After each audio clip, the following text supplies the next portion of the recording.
El Real Madrid es el régimen y lo dice el más indicado para explicar esta postura. Ahora os comento.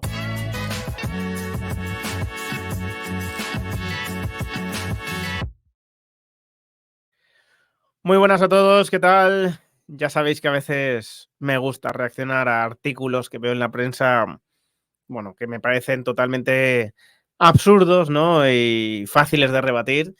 Y bueno, pues va a ser un día más de esos, ¿no? En plena campaña, ¿no? Informativa sobre Negreira, por parte, por cierto, de solo algunos medios de comunicación, otros se están inhibiendo bastante, pues nos encontramos con un artículo de mi amigo Iván San Antonio en el Sport que bueno, que no hay por dónde cogerlo, ¿no? Y además es que, mira, nunca hago alusiones personales, ¿no? En estos casos, porque creo que cuando tú puedes rebatir un artículo no hace falta que te vayas a nada personal, pero en este caso, una de las formas de rebatir el artículo es hacer alusión, pues, a un episodio, ¿no? Que protagonizó Iván San Antonio en su momento. Primero vamos a leer el artículo y después lo comentamos, ¿no?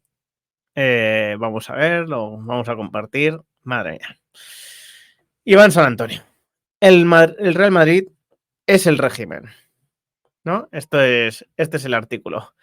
En un programa televisivo de cuyo nombre paso de acordarme,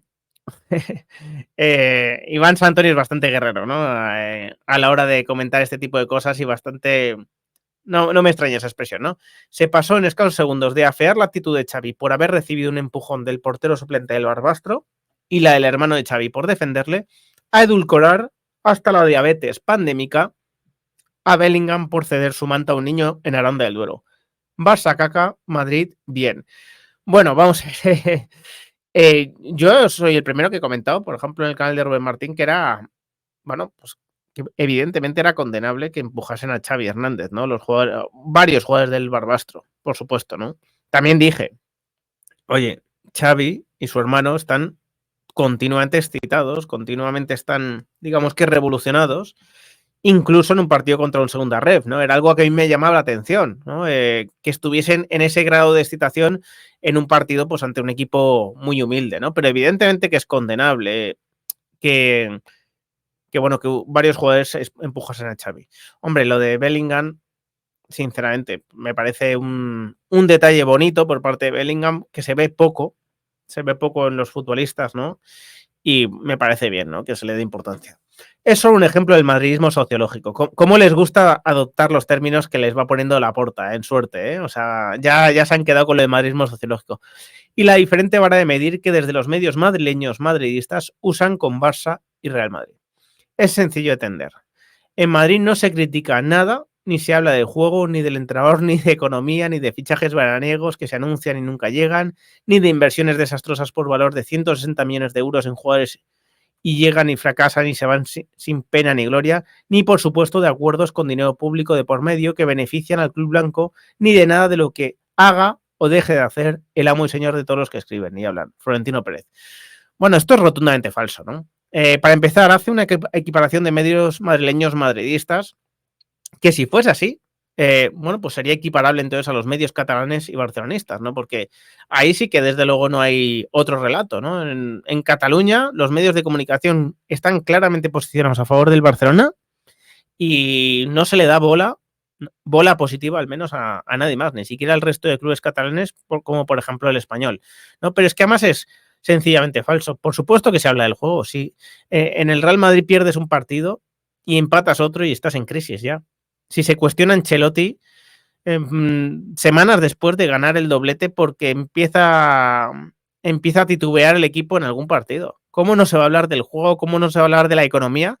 ¿Qué barbaridades hemos leído y escuchado sobre el nuevo Bernabéu, sobre si a Florentino se le había ido la olla con el nuevo Bernabéu, que si las lamas, que si era horrible el estadio, que si los vecinos, que si la Unión Europea, todo esto? O sea, ¿cómo que no se habla? ¿Cómo que no se habla? Acuerdos con dinero público. Acuerdos con dinero público.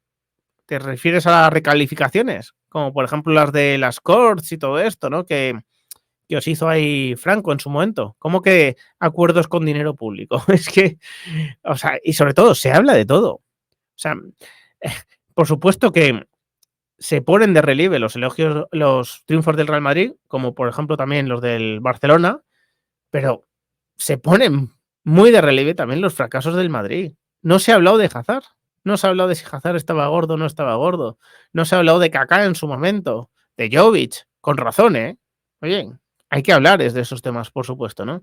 No se ha machacado a Gareth Bale, un jugador que ha participado de forma directa en 3 Champions del Real Madrid. No se le ha puesto a parir a Gareth Bale. No se hablaba de Odegaard como un juguete roto cuando todavía estaba cumpliendo la mayoría de edad.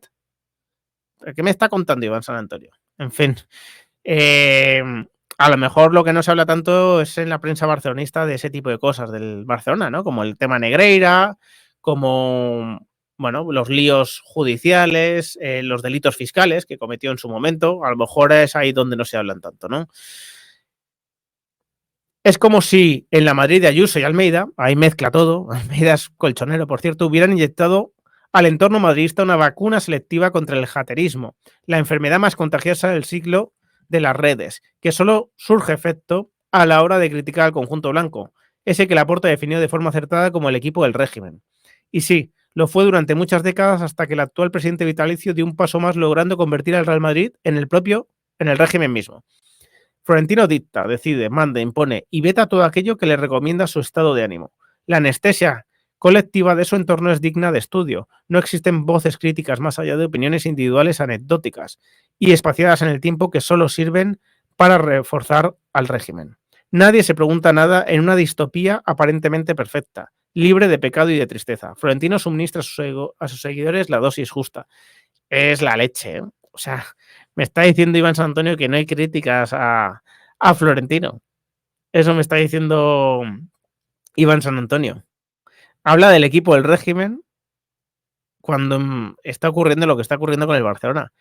Siempre, ¿no? Lo comentaba Iñaki en su momento. ¿Quién es el Gaspar del Real Madrid? ¿Quién es el Albert Soler del Real Madrid? ¿Quién es el Roures del Real Madrid? ¿Quiénes son los equivalentes en el Real Madrid? Y habla de régimen, de verdad. Habla de régimen. Es alucinante. Yo que colaboro con varios medios de comunicación, os puedo asegurar, porque además lo he vivido en mis carnes, que la influencia que puede tener Florentino en ellos es mucho más reducida que otros presidentes de otros clubes. Por ejemplo, el del Atlético de Madrid. Por ejemplo, por poner un simple ejemplo. Hasta ahí todo bien. Cada uno en su casa profesa la fe que le da la gana.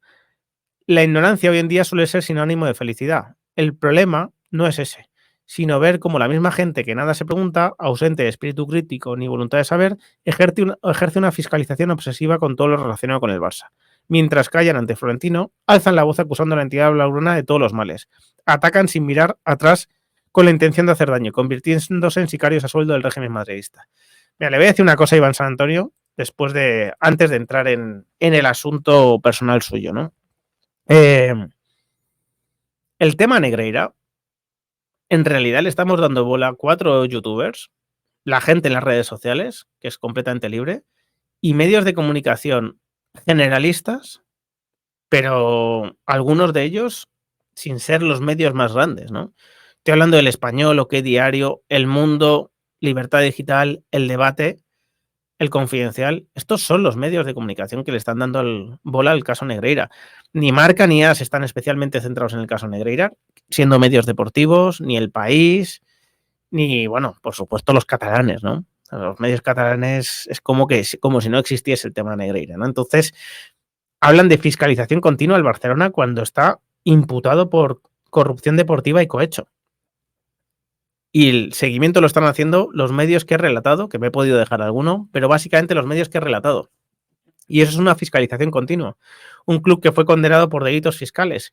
Un club que está con líos legales todavía con Neymar. Un club que, bueno, pues que tiene todo tipo de follones, que tiene pendiente lo de la palanca de Barça Estudios, que a saber, ¿no? Lo que ha ocurrido ahí. De verdad le parece mucha fiscalización la que se está haciendo por parte de los sitios que estoy comentando. De verdad.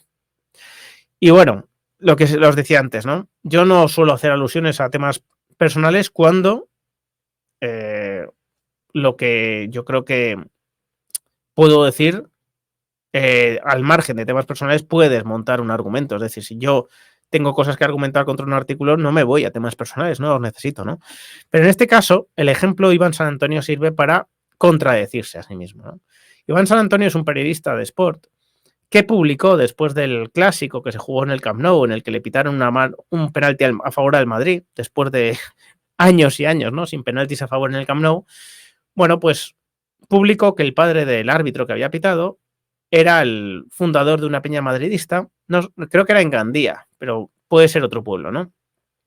Y que, bueno, pues que era un gran madridista, ¿no? Dando a entender, por supuesto, que el árbitro, bueno, pues también era madridista, ¿no? Y que con motivo de eso había favorecido al Real Madrid. Bueno, evidentemente hubo una reacción, ¿no? Y se demostró que el padre de este árbitro no era el fundador de esa peña madridista, ni siquiera pertenecía a esa peña madridista. E Iván San Antonio, que se había ido a ese pueblo a hostigar, ¿no? Al árbitro y al padre del árbitro, algo que ya me parece inmoral de por sí, ¿no? Llegó a reconocer que sí, que es bueno, que era verdad, que no era el fundador de una peña madridista, pero que la semana siguiente al Real Madrid le habían señalado 3 penaltis en contra en Mestalla y qué objetivo conseguido, ¿no? Que él había metido pues esa mierda, ¿no? Hacia el árbitro y que eso podía haber ayudado a que el siguiente árbitro en Mestalla, bueno, que era Gil Manzano, por cierto, le señalase 3 penaltis en contra del Real Madrid. Bueno, pues esto es público. Esto es público que Iván San Antonio, coincidiendo con esa época, ha sido colaborador en Radio Marca, ha sido compañero mío de tertulia, ¿no? Hemos coincidido en unas cuantas en La Tribu, por ejemplo, ¿eh? Desconozco si ha estado en otros medios de comunicación, pero desde luego sí que estuvo en Radio Marca. Ahora creo que llevo un tiempo sin escucharle, ¿no? Pero sí que lo estuvo. Y esto, al margen de lo que me pueda parecer, ¿no? A mí que colaboras en Radio Marca, pero esto lo que demuestra es que esa barbaridad que había hecho Iván San Antonio no le cerró las puertas en Radio Marca para colaborar. Yo no estoy diciendo que empezase a colaborar con motivo de eso, porque me consta que ya estaba arreglada, ¿no? O estaba acordada la colaboración antes, ¿no?